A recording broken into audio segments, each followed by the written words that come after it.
من يهده الله فلا مضل له ومن يضلله فلا هادي له ونشهد أن لا إله إلا الله وحده لا شريك له ونشهد أن سيدنا ومولانا محمدا عبده ورسوله أما بعد فأعوذ بالله من الشيطان الرجيم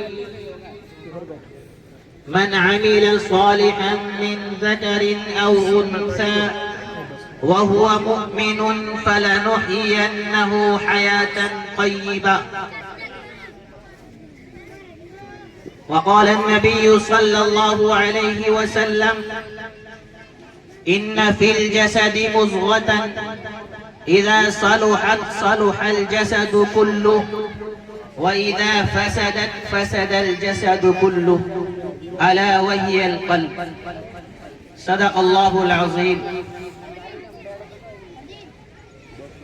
اسٹیج پر رونق افروز تمام طالب علم اور بالخصوص جامعہ اسلامیہ فلاح دارین سے تشریف لائے ہوئے ہمارے مہمان معظم جناب حضرت مولانا جابر صاحب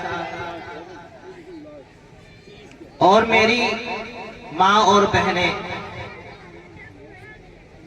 الحمدللہ آج آپ کی بستی نیرانہ میں بہت عظیم الشان اجلاس منعقد ہو رہا ہے. اس میں ہمارا فریضہ یہ بنتا ہے کہ ہم جو ہے کہ اس پروگرام کو خوب غور سے سنیں اور جو باتیں اس کے اندر بیان کی جائے اس کو اپنی زندگی میں لانے کی کوشش کریں. علم اگرچہ انسان کے پاس کم ہو لیکن اگر اس پر عمل ہو جائے تو وہی اس کی نجات کے لیے کافی ہو جاتا ہے. تو اس وقت آپ حضرات سے زیادہ میری یہ ذمہ داری ہے کہ آپ حضرات تک قرآن و حدیث کی روشنی میں وہ بات پہنچائی جائے کہ جناب نبی کریم صلی اللہ علیہ وسلم مجھے اور آپ کو کس حال میں دیکھنا چاہتے تھے. اللہ کے نبی صلی اللہ علیہ وسلم اپنی امت کو کس حال میں دیکھنا چاہتے تھے. اگر بالکل مختصر الفاظ میں کہا جائے تو یہ کہا جا سکتا ہے کہ جناب نبی کریم صلی اللہ علیہ وسلم مجھے اور آپ کو اس حال میں دیکھنا چاہتے تھے کہ ہمارا دل پاک ہو باطنی امراض سے، ہمارا دماغ پاک ہو فاسد خیالات سے، ہماری آنکھ پاک ہو ممنوعات اور محرمات سے، ہماری زبان پاک ہو بیہودہ گوئی سے، ہمارا معاشرہ پاک ہو ایک دوسرے پر ظلم و زیادتی کرنے سے. اس طریقے سے ایک اچھے اور صالح معاشرے کو جناب نبی کریم صلی اللہ علیہ وسلم دیکھنا چاہتے تھے. آپ حضرات کو معلوم ہے کہ اللہ کے نبی صلی اللہ علیہ وسلم جب اس دنیا کے اندر تشریف لائے اور آپ کی بعثت ہوئی اس وقت کا ماحول کیا تھا، اس وقت کا معاشرہ کتنا خراب تھا، کتنا بگڑا ہوا معاشرہ تھا. لیکن اللہ کے نبی صلی اللہ علیہ وسلم نے جب تربیت کرنا شروع کری اور لوگوں کی اصلاح فرمانا شروع کیا تو تربیت کی ان لوگوں کی جو شراب کے عادی تھے، تربیت کی ان لوگوں کی جو چوری کے عادی تھے، تربیت کی ان لوگوں کی جو زنا کے عادی تھے، تو جناب نبی کریم صلی اللہ علیہ وسلم نے تربیت کا آغاز ظاہر سے نہیں فرمایا بلکہ باطن سے فرمایا اور دل سے فرمایا. یہی طریقہ اللہ کے نبی صلی اللہ علیہ وسلم نے اپنایا ہے اور اسی طریقے کو اللہ کے نبی صلی اللہ علیہ وسلم نے اپنے ورثاء کو بتایا ہے کہ دیکھو ہر انسان چاہتا ہے کہ ہمارا معاشرہ پاک ہو، ہمارا معاشرہ صالح ہو، ہمارا گھر پاکیزہ ہو، ہمارے محلے میں تمام طرح کی گندگیاں دور ہو اور ہمارا معاشرہ ہر قسم کی برائی سے بالکل جڑ سے اکھڑ جائے۔ حکومت چاہ رہی ہے، جگہ جگہ ہم دیکھ رہے ہیں پولیس اسٹیشن قائم کیے جا رہے ہیں، جگہ پولیس چوکیاں قائم کی جا رہی ہے، آلات لگائے جا رہے ہیں۔ کیوں؟ اس وجہ سے تاکہ مجرم جلد پکڑ میں آ سکے۔ جگہ جگہ سی سی ٹی وی کیمرے لگائے جا رہے ہیں۔ یہ ساری کوششیں جتنی بھی ہو رہی ہیں یہ صرف اور صرف ظاہر کے اعتبار سے ہو رہی ہے۔ یہی فرق ہے آج کے لوگوں کی تعلیمات اور نبی کریم صلی اللہ علیہ وسلم کی تعلیمات میں۔ آج دنیا ظاہر کو دیکھ رہی ہے اور میرے آقا صلی اللہ علیہ وسلم نے فرمایا تھا کہ باطن کی اصلاح کیجئے، دلوں کو صاف کیجئے۔ یہی فرق ہے آپ علیہ السلام کی تعلیمات اور آج کے لوگوں کی تعلیمات میں۔ چنانچہ اللہ کے نبی صلی اللہ علیہ وسلم کا فرمان ہے ان فی الجسد مضغۃ اذا صلحت صلح الجسد كله۔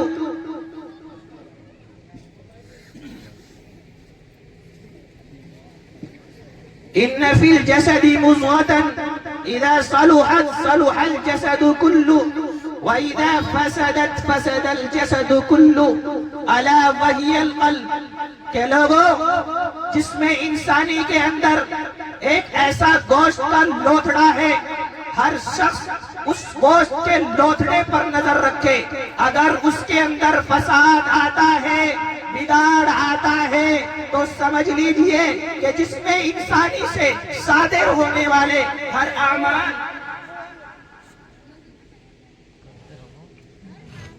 ہر افعال کے اندر بگاڑ آتا چلا جائے گا۔ اور اگر دل پاکیزہ ہوگا تو جس میں انسانی سے صادر ہونے والے ہر اعمال اور ہر افعال کے اندر جو صلاح باقی رہے گی۔ میری بہنوں، اگر دل پاک ہو جائے تو یقیناً دل بدل جاتا ہے، ہمارا دل بدل جائے گا، ہماری خلوت بدل جائے گی، ہماری جلوت بدل جائے گی۔ اور علماء نے لکھا ہے کہ اگر پاک اور صاف دل انسان پیرس اور لندن کی عشرت گاہوں میں چلا جائے تو یہ نگاہیں خطا نہیں کر سکتی۔ چنانچہ حضرت فضیل ابن عیاض رحمت اللہ علیہ نے بڑی عجیب بات لکھی ہے۔ فرماتے ہیں کہ بہت سے لوگ جو ہیں استنجا خانے میں جاتے ہیں اور وہاں سے پاک اور صاف ہو کر واپس آتے ہیں، اور بہت سے لوگ مدینہ اور مکہ جاتے ہیں، وہاں سے ناپاک واپس آتے ہیں۔ وجہ کیا ہے؟ وجہ یہ ہے کہ اگر دل پاک ہوگا اور نبی کریم صلی اللہ علیہ وسلم کی سنت اس کے ذہن و دماغ میں ہوگی تو اگر استنجا خانے میں بھی جائے گا نبی کریم صلی اللہ علیہ وسلم کی سنتوں کا لحاظ کرتے ہوئے جائے گا۔ اور اگر دل ہی ناپاک ہو تو پھر یاد رکھو مکہ مکرمہ سے آنے والا حاجی بھی اپنے بھائی کی زمین کو غصب کرنے میں پیچھے نہیں ہٹے گا۔ بے شک۔ چنانچہ صحابی رسول خدمت اقدس میں حاضر ہوتے ہیں اور عرض کرتے ہیں اے اللہ کے رسول اس گناہ کیا ہے، گناہ کی حقیقت کیا ہے؟ آج اگر میرے پاس آ جائے کوئی آدمی میرے پاس آ جائے کہ مولانا ذرا بتا دیجئے گناہ کس کو کہتے ہیں، تو ہم جو ہے کہ گناہ کی ساری فہرست اس کے سامنے رکھ دیتے ہیں، گناہوں کا انبار اس کے سامنے لگا دیتے ہیں کہ یہ بھی گناہ ہے وہ بھی گناہ ہے۔ لیکن میرے آقا صلی اللہ علیہ وسلم نے گناہوں کا ڈھیر اس کے سامنے نہیں رکھا، گناہوں کا انبار اس کے سامنے نہیں لگایا، بلکہ اللہ کے نبی صلی اللہ علیہ وسلم نے اس کو ایک ضابطہ بتلایا، ایک قاعدہ بتلایا اور ایک ایکٹ بتلایا۔ فرمایا اللہ کے نبی صلی اللہ علیہ وسلم نے کہ واقعی گناہ کے بارے میں معلوم کرنا چاہتے ہو؟ انہوں نے فرمایا کہ جی یا رسول اللہ۔ اللہ کے نبی صلی اللہ علیہ وسلم نے ارشاد فرمایا کہ الاسم ما حاک فی صدرک، کہ گناہ ہر وہ عمل ہے جس کے کرتے ہوئے آپ کے دل کے اندر جھجک پیدا ہو۔ لہذا کسی مفتی سے فتویٰ لینے کی ضرورت نہیں ہے، کسی مبلغ سے پوچھنے کی ضرورت نہیں ہے، استفتی قلباً، اپنے دل سے پوچھ لے کہ گناہ کیا ہے۔ جس کام کو کرتے ہوئے آپ کے دل کے اندر دھڑک پیدا ہو، جھجک پیدا ہو، سمجھو کہ وہ کام ٹھیک نہیں ہے۔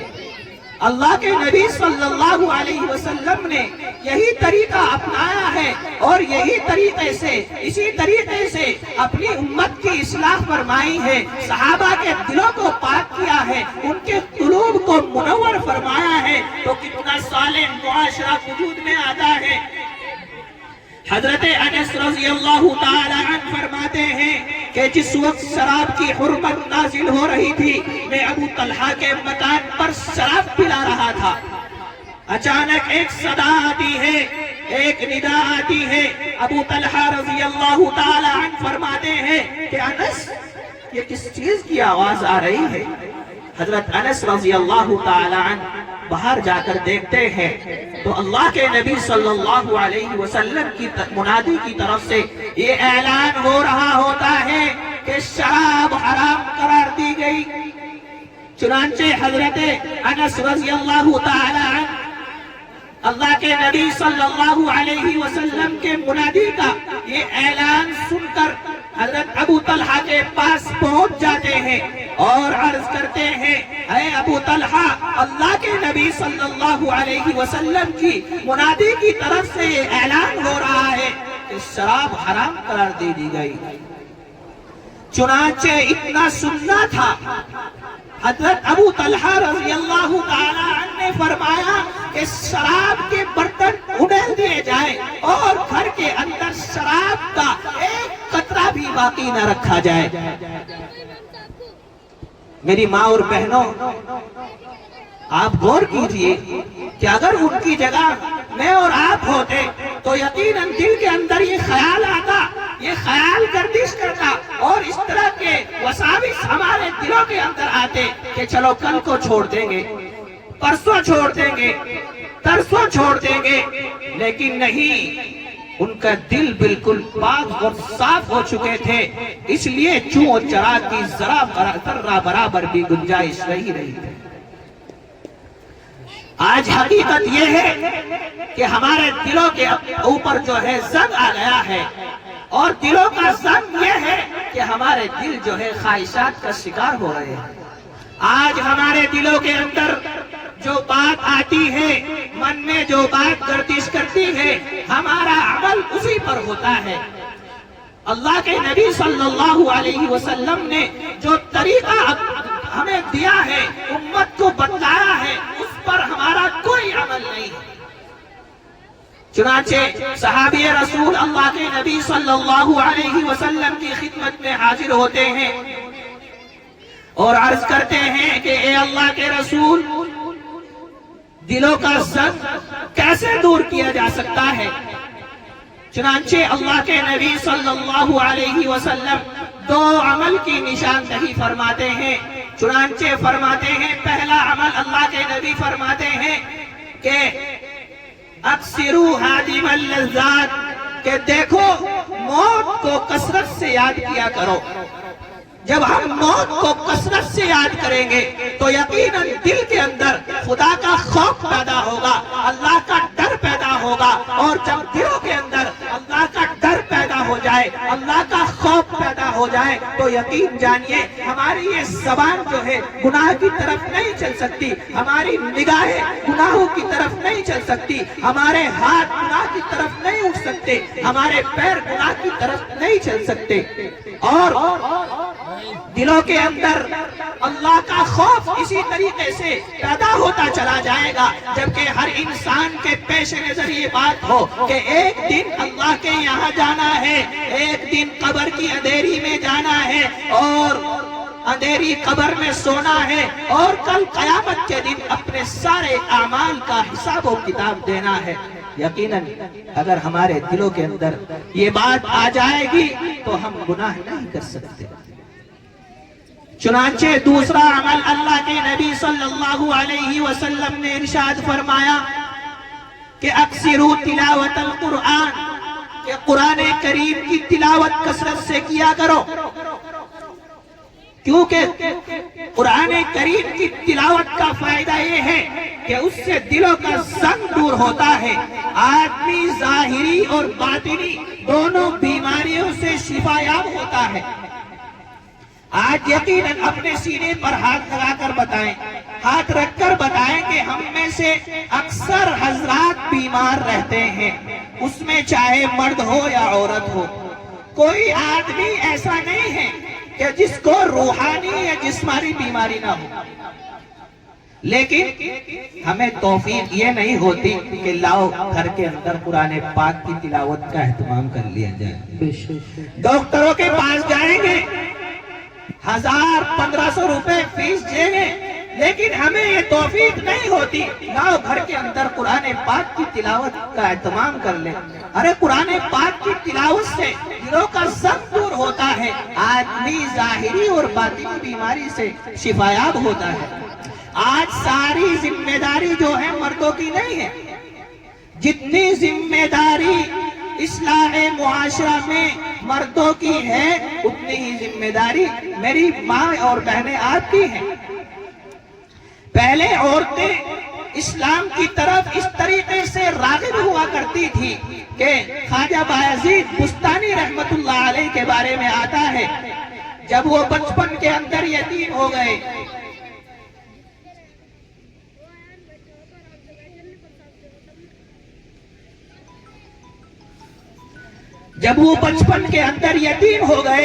تو ان کی والدہ کے دل کے اندر یہ خیال آیا کہ میرا ایک بچہ ہے، اس کو عالم دین ہونا چاہیے، یہ بچہ ایسا پڑھنا چاہیے جو بڑا ہو کر اسلام کے پرچم کو لہرائے اور اس کی ایک پہچان ہو اور اس کی ایک شان ہو۔ چنانچہ آپ کی والدہ نے چھوٹے سے تھے ایک قاری صاحب کے پاس لا کر داخل کر دیا اور قاری صاحب سے یہ تاکید کی کہ قاری صاحب میرا یہ بچہ اس وقت تک گھر نہیں آئے گا جب تک کہ پڑھ کر فارغ نہ ہو جائے۔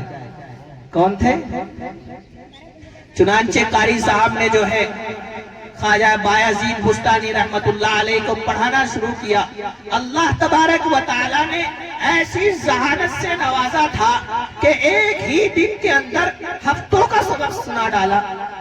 چنانچہ بچے تھے، دل کے اندر خیال آیا، ماں کی محبت جاگی، چنانچہ استاد سے اجازت لینے گئے کہ حضرت استاد صاحب میں اپنی والدہ سے ملنے جانا چاہتا ہوں۔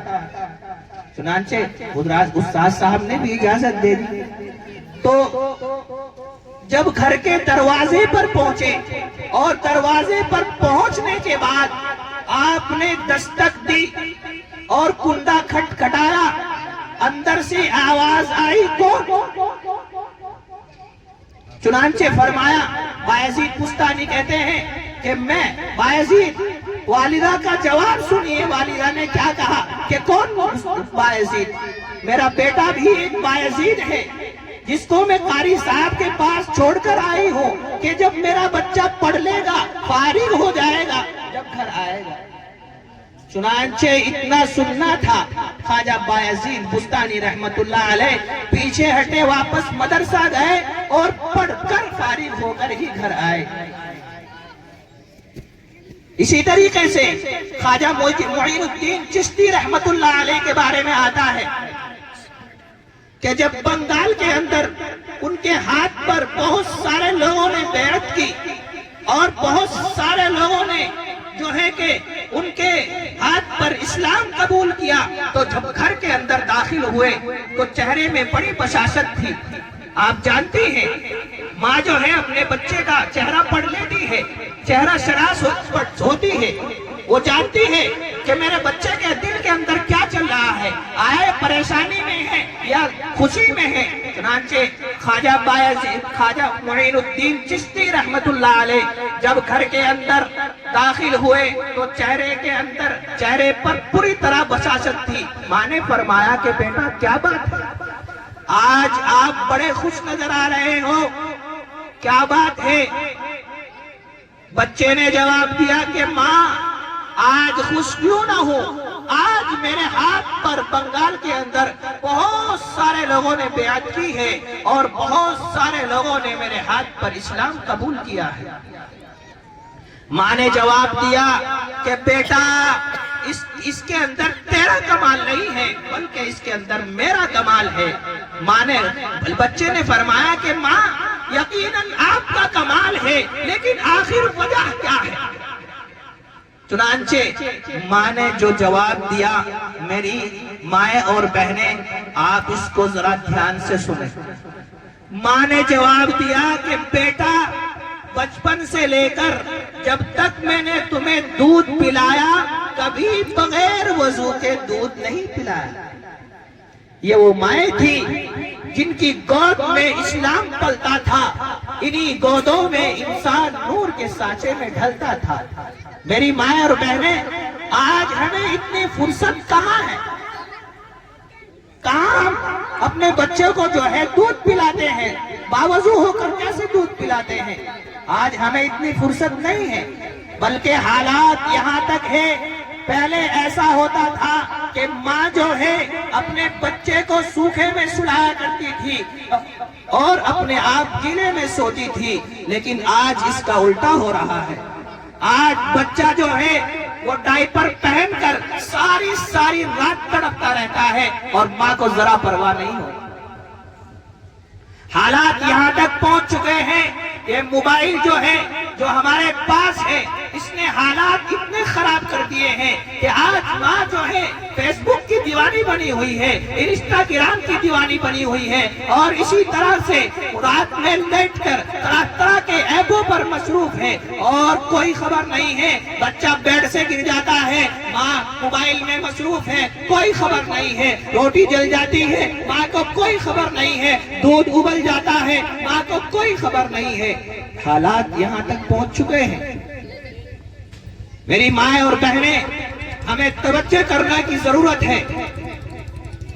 آج جب اسٹیجوں سے اور منبروں سے یہ آواز نکلتی ہے کہ اپنے بچوں کو قرآن کی تعلیم دلائیے، اسلام کی تعلیم دلائیے، انہیں بچوں کو جو ہے اسلام سے قرآن سے آگاہ کرائیے، آشنا کرائیے، تو آج ہم جو ہے کہ اس کا بھی غلط مطلب نکالتے ہیں۔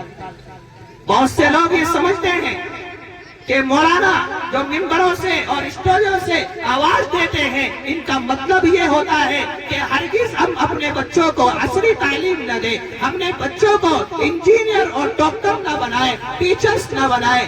یاد رکھو کسی بھی عالم دین کا یہ مقصد ہرگز نہیں ہوتا کہ آپ اپنے بچوں کو قرآن کی تعلیم نہ دیں، اسلام کی تعلیم نہ دیں اور انہیں عصری تعلیم نہ دیں، اپنے بچوں کو جو ہے کہ ڈاکٹر اور انجینئر نہ بنائیں، بلکہ ہر ایک کا مقصد یہ ہوتا ہے آپ کا بچہ انجینئر ہو بہت اچھا، آپ کا بچہ ڈاکٹر ہو بہت اچھا، آپ کا بچہ ٹیچرز ہو بہت اچھا، لیکن یاد رکھو بچپن کی زندگی کے اندر انہیں قرآن کی اور اسلام کی ایسی تعلیم دلائیے کہ اسلام اور مذہب اسلام اس کے دل کے اندر رچ بس جائے۔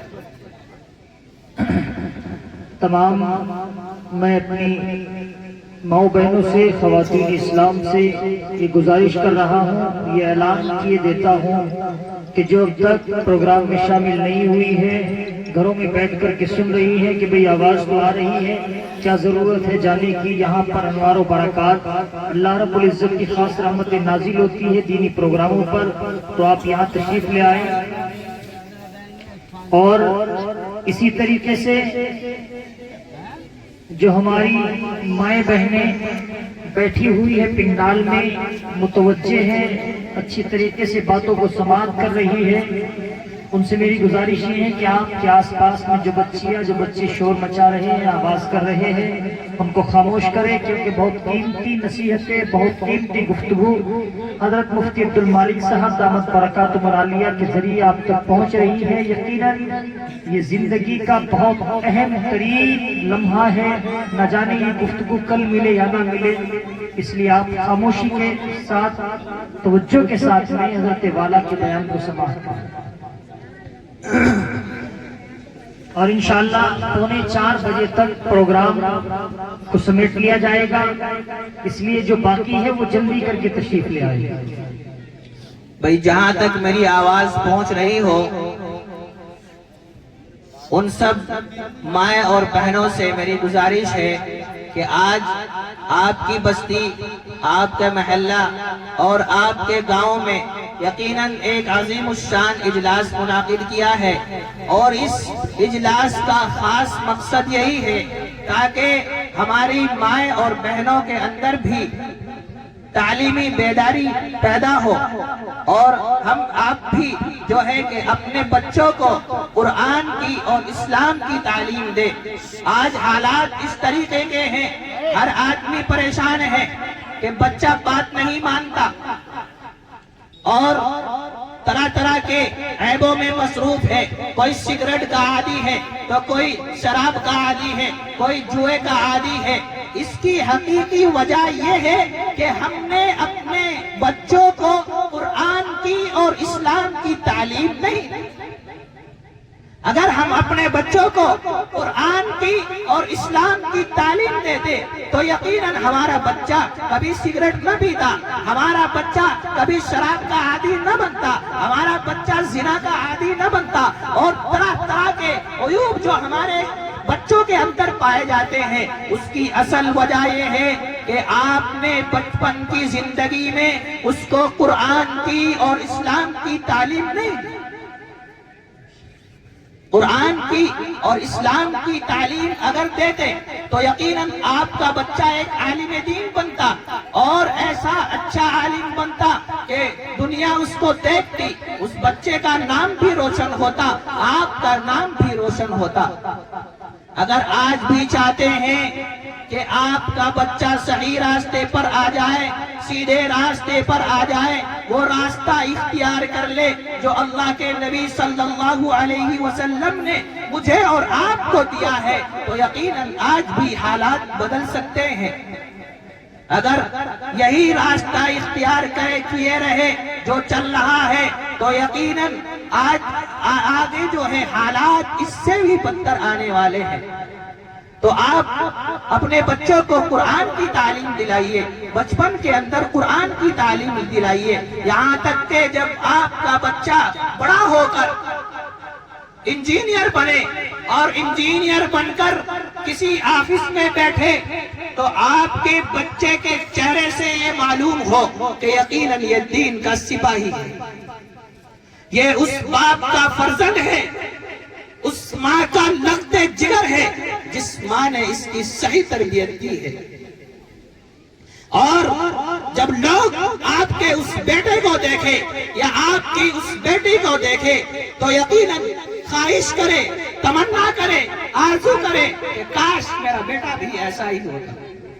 میری مائیں بہنیں، کامیابی اسی کے اندر ہے کہ میں اور آپ صحیح طریقے پر چلے، سیدھے راستے پر چلے تو یقیناً ہماری دنیا بھی کامیاب ہو جائے گی، ہماری آخرت بھی کامیاب ہو جائے گی۔ اگر ہم نے اپنی منمانی زندگی گزاری اور جو من میں آیا وہ کیا تو یقیناً آپ جانیے ہماری دنیا بھی برباد ہو جائے گی اور ہماری آخرت بھی تو برباد ہو جائے گی۔ اللہ کے نبی صلی اللہ علیہ وسلم کا فرمان ہے، اغتنم خمسا قبل خمسین، کہ 5 چیزوں سے پہلے غنیمت جانو۔ فرمایا اللہ کے نبی صلی اللہ علیہ وسلم نے، شبابک قبل حرمک، کہ دیکھو اپنی جوانی کو اپنے بڑھاپے سے پہلے غنیمت جانو۔ اگر یہ جوانی جو اللہ نے مجھے اور آپ کو دی ہے چلی گئی تو دوبارہ واپس آنے والی نہیں ہے، اور بڑھاپے کے اندر آدمی پہ نہ چلا جا سکتا ہے، نہ صحیح سے بیٹھا جا سکتا ہے، نہ صحیح سے نماز پڑھ سکتا ہے، کچھ نہیں کر سکتا۔ اس لیے اللہ رب العزت نے جو مجھے اور آپ کو جوانی دی ہے، ہمیں اس جوانی کی خوب قدر کرنے کی ضرورت ہے، اور اسی جوانی کے اندر آخرت کے لیے کچھ توشہ مہیا کرنے کی ضرورت ہے۔ حقیقی بات ہے کہ کل قیامت کے دن کچھ نوجوان وہ بھی ہوگے جنہوں نے اپنی زندگی کو اللہ تعالیٰ کی عبادت میں گزارا ہوگا، اور اس دن عرش کے سائے کے علاوہ کوئی سایہ نہ ہوگا۔ اس دن وہ نوجوان جنہوں نے اپنی زندگی کو اللہ کی عبادت میں گزارا ہوگا، اللہ رب العزت کے عرش کے سائے کے اندر مزہ لے رہے ہوگے۔ فرمایا اللہ کے نبی صلی اللہ علیہ وسلم نے وَصِحَّتَكَ قَبْلَ سَقَمِكَ، کہ دیکھو اپنی تندرستی کے زمانے کو اپنی بیماری سے پہلے غنیمت جانو۔ اللہ نے مجھے اور آپ کو تندرستی دی ہے، مجھے اور آپ کو اس تندرستی کا خیال نہیں ہے۔ ارے اس صحت کے بارے میں آپ ان سے پوچھئے جو بیچارے ہسپتالوں میں پڑے ہوئے ہیں، کروٹیں نہیں لے پا رہے ہیں، اور علماء سے رابطہ کر کے دعا کے لیے درخواست کر رہے ہیں۔ اللہ نے مجھے اور آپ کو صحت دی ہے، ہمیں اس صحت کی قدر کرنے کی ضرورت ہے۔ فرمایا اللہ کے نبی صلی اللہ علیہ وسلم نے وَفَرَاغَكَ قَبْلَ شُغْلِكَ، کہ اپنے خالی اوقات کو اپنے مشغول ہونے سے پہلے غنیمت جانو۔ اللہ نے ابھی مجھے اور آپ کو وقت دیا ہے، میں اور آپ اس وقت میں اللہ کے لیے 2 رکعت پڑھ سکتے ہیں تو پڑھ ڈالو۔ ہو سکتا ہے کہ یہ وقت جو جا رہا ہے پھر ہاتھ آئے یا نہ آئے، اس لیے اللہ رب العزت نے جو وقت دیا ہے ہمیں اس وقت کی قدر کرنے کی ضرورت ہے۔ اور یہ وقت کی مثال ایک برف کی سلی سے دی جاتی ہے، جو سل دھوپ کے اندر رکھی ہوئی ہو اور اس سل میں سے جو ہے فائدہ اٹھا لے گا وہ ترقی کی راہ پر پہنچے گا، ورنہ سل تو پگھلتی جا رہی ہے۔ تو اللہ نے جو مجھے اور آپ کو وقت دیا ہے، یہ زندگی دی ہے، ہمیں اس زندگی کی قدر کرنے کی ضرورت ہے، اور اسی زندگی کے اندر آخرت کے لیے کچھ توشہ مہیا کرنے کی ضرورت ہے۔ تو یقین جانیے اگر ہم نے اس زندگی کو اللہ اور اس کے رسول کے بتائے ہوئے طریقے کے مطابق گزارا تو یقیناً ہماری دنیا بھی کامیاب ہو جائے گی اور ہماری آخرت بھی کامیاب ہو جائے گی۔ اور اگر ہم نے اب اس زندگی کو جو قیمتی لمحات اللہ نے مجھے اور آپ کو دیے ہیں اپنے موبائلوں میں صرف کر کے یا اسی طریقے سے فضولیات میں گزار دیا تو وہ وقت دور نہیں ہے جس دن اللہ تبارک و تعالیٰ کے سامنے ہمیں حاضر ہونا ہے۔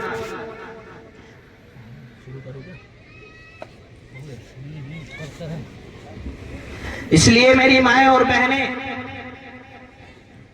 اس زندگی کی قدر کی جائے۔ یہ زندگی دوبارہ ملنے والی نہیں ہے، زندگی ایک بار ملتی ہے، 2 بار نہیں ملتی۔ کل قیامت کے دن تو کافر بھی تمنا کرے گا کہ کاش میں مسلمان ہوتا۔ اللہ نے مجھے اور آپ کو ایمان کی دولت سے مالا مال فرمایا ہے، اور یہ وہ نعمت ہے جو اللہ نے مجھے اور آپ کو بن مانگے عطا فرمائی ہے۔ اللہ کا کتنا بڑا احسان ہے، کتنا بڑا کرم ہے۔ اللہ نے مجھے اور آپ کو اس دولت کو بن مانگے، ارے اللہ کے پاس کوئی ریکویسٹ کی تھی کیا ہم نے کہ اللہ ہمیں مسلمان گھرانے میں پیدا کرنا؟ کیا اللہ تعالیٰ کے یہاں کوئی درخواست دی تھی کہ اللہ تعالیٰ مجھے فلاں مقام پر اور فلاں جگہ پر فلاں انسان اور اچھے انسان کے گھرانے میں پیدا کرنا؟ نہیں، بلکہ اللہ نے اپنی مرضی سے مجھے اور آپ کو ایک ایمان والا بنایا ہے اور ایمان والے کے گھر میں پیدا کیا ہے۔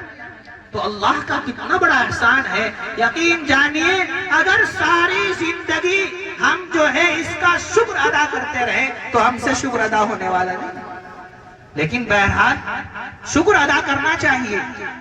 اللہ رب العزت والجلال قرآن پاک کے اندر ارشاد فرماتا ہے لَإِن شَكَرْتُمْ لَأَزِيدَنَّكُمْ وَلَإِن كَفَرْتُمْ إِنَّ عَذَابِي لَشَدِيدٌ، کہ یاد رکھو اگر تم میرا شکر ادا کرتے رہو گے اور تو لَأَزِيدَنَّكُمْ میں تمہیں اور زیادہ بڑھاتا رہوں گا وَلَئِن كَفَرْتُمْ اور اگر تم میری ناشکری کرو گے إِنَّ عَذَابِي لَشَدِيدٌ تو یاد رکھو تو پھر میرا عذاب بھی بڑا سخت ہے۔ اس لیے میری ماں اور بہنیں وقت بھی کافی ہوتا چلا جا رہا ہے، آپ جو ہے یہ مختصر سی جو بات بتائی گئی ہے اس پر عمل کرنے کی کوشش کریں۔ آپ جانتی ہیں کہ آج